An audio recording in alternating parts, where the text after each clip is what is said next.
उस ज़माने में मात्र 35% एडल्ट्स के पास बैंक अकाउंट होता था। तो इस सोच के साथ हम लोगों ने पूरे देश की एक मैपिंग की और ये एक सोच रखी कि कोई भी व्यक्ति जहाँ भी रहता हो उसके लगभग 5 किलोमीटर से अधिक उसको नहीं जाना पड़े और उसे बैंकिंग सुविधा मिल जाए। उस समय मैं joint secretary department of financial services था। हमारे डिपार्टमेंट से जो 10 सुझाव भेजे गए, हर डिपार्टमेंट को कहा गया था 10-10 सुझाव लाइए। तो उसमें एक था जिसका नाम था कॉम्प्रिहेंसिव फाइनेंशियल इंक्लूजन प्रोग्राम, जो एक्चुअल में जनधन है। 15 अगस्त को माननीय प्रधानमंत्री जी ने 2014 में अनाउंस किया किस प्रकार से इस कार्यक्रम को पूरा करना है। तो हमारा अपना प्रस्ताव था कि मार्च 2016 में इस कार्यक्रम को हम लोग पूरा करके देंगे। तो प्रधानमंत्री जी ने ये कहा कि 2 साल तो बहुत होते, इतना समय किसके पास। उन्होंने कहा कि ये चीज़ की कल्पना आपने तब की जब आपने सोचा ये कार्यक्रम आपको करना है। जब देश का प्रधानमंत्री आपके साथ खड़ा होगा तब आपकी ताकत कितनी बढ़ जाएगी, आपने अभी इसका अंदाज़ा नहीं लगाया है। मैं आपके साथ पूरी सरकार को खड़ी कर दूंगा, मैं आपके साथ देश के हर युवा को खड़ा कर दूंगा। देखें कैसे ये काम 2 महीने में नहीं होता। माननीय प्रधानमंत्री जी ने एक नारा दिया कि झंडे से झंडे तक 15 अगस्त को मैं अनाउंस करूंगा और 26 जनवरी के पहले हमें 100% फैमिली कवरेज चाहिए।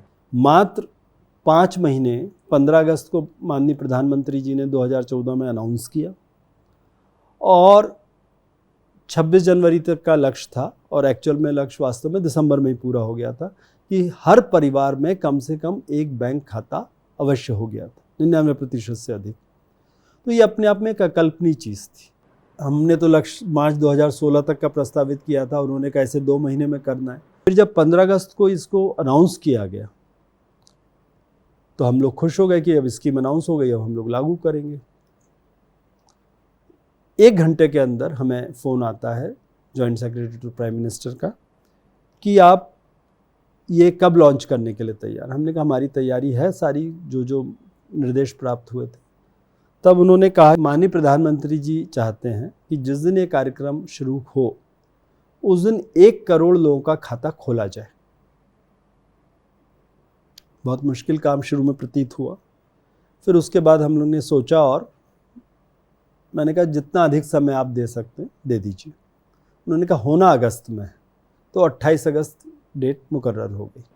लोगों में उत्साह इतना ज़्यादा हो गया कि ये जो 28 तारीख को लॉन्च कार्यक्रम था शाम को, वो चलता रहा।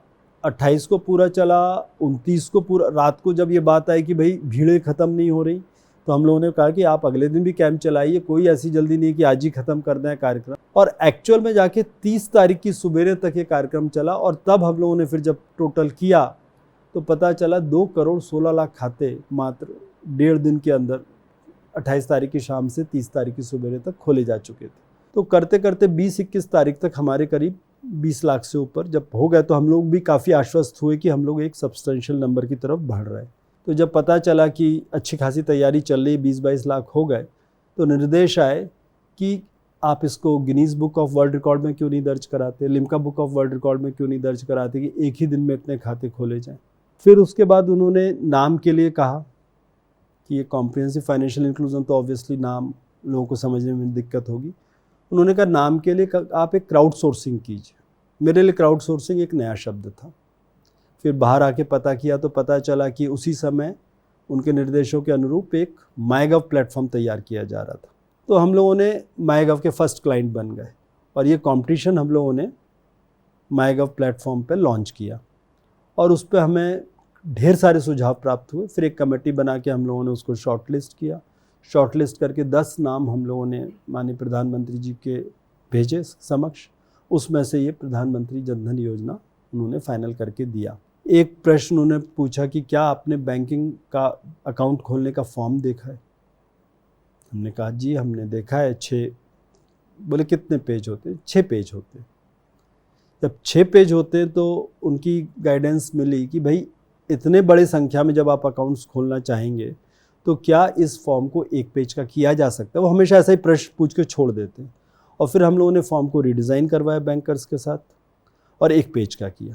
इसका सबसे बड़ा लाभ आगे जाके हुआ कि जब कहीं पे ऐसी बात आई कि बैंकों के फॉर्म कम पड़ रहे हैं तो हम लोगों ने अखबार में छाप दिया और बोला कि इसकी फ़ोटोकॉपी के साथ आप बैंक अकाउंट खोल सकते हैं। 2016 में सबसे बड़ी चिंता हमारी ये थी कि हम लोग स्टडी करते थे कि हमारे यहाँ डिजिटल ट्रांजैक्शंस की संख्या बहुत कम है।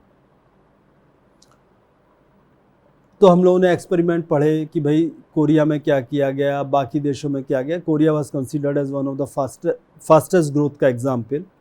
वो सारी चीज़ों को देख के उस समय तक मेरा ट्रांसफ़र पीएमओ में हो चुका था, हम लोगों ने फॉलो किया। और जो अविश्वसनीय काम होना शुरू हुआ कि 2016 से, जिसमें डिमोनेटाइजेशन के बाद जो इलेक्ट्रॉनिक ट्रांजैक्शन उसका बहुत बड़ा रोल है, 16 से जिस तेज़ी से हमारे यहाँ इलेक्ट्रॉनिक ट्रांजैक्शन बढ़े, जिसको कहा जाता है रियल टाइम डिजिटल ट्रांजैक्शंस, वो 2020 तक होते होते हम दुनिया में नंबर 1 हो गए। 16 में हम कहीं नहीं थे।